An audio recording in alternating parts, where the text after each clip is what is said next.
Europe 1, JO 2024.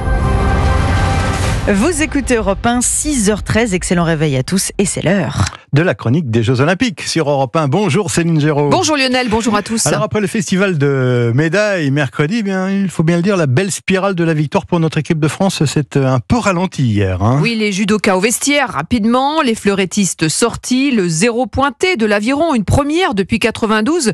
Je n'oublie pas non plus les épreuves de voile reportées et l'abandon de Kevin Mayer avant le début du décathlon.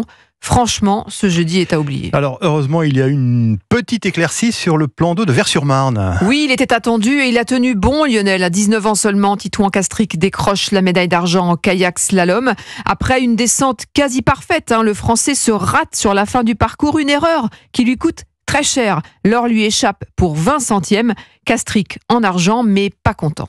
20 centièmes, je sais très bien où je les perds, j'en perds plus que 20 centièmes, un bon 2-3 secondes, donc je suis vraiment dégoûté de me trouiller un peu sur cette fin de parcours et de perdre cette médaille d'or parce que j'avais vraiment l'impression de l'avoir au bout de la pagaie. Alors l'autre coup d'éclat passé peut-être un peu plus inaperçu parce que ça n'était qu'un quart de finale, c'est la qualification pour le dernier carré de Félix Lebrun en tennis de table. Ah oui Lionel, une ambiance des grands soirs, porte de Versailles pour ce match stratosphérique entre notre prodige de 17 ans et le Taïwanais numéro 8 mondial Lin Yunju. Après 75 minutes sous haute tension à 3-7 partout, le pongiste français s'impose 11-6 dans la dernière manche. Il accède au dernier carré et savoure ce moment au micro de nos confrères de France Télé. Quand on gagne, on est super content forcément. Là, c'était un match encore de fou. Pas du tout le même scénario qu'hier, mais dans le même contexte avec un public énorme. Et c'est sûr que c'était un match très tactique aussi parce qu'il a fait des ajustements par rapport aux dernières fois où on s'est joué. Mais j'ai réussi à sortir vainqueur et je suis trop content. C'est trop bien.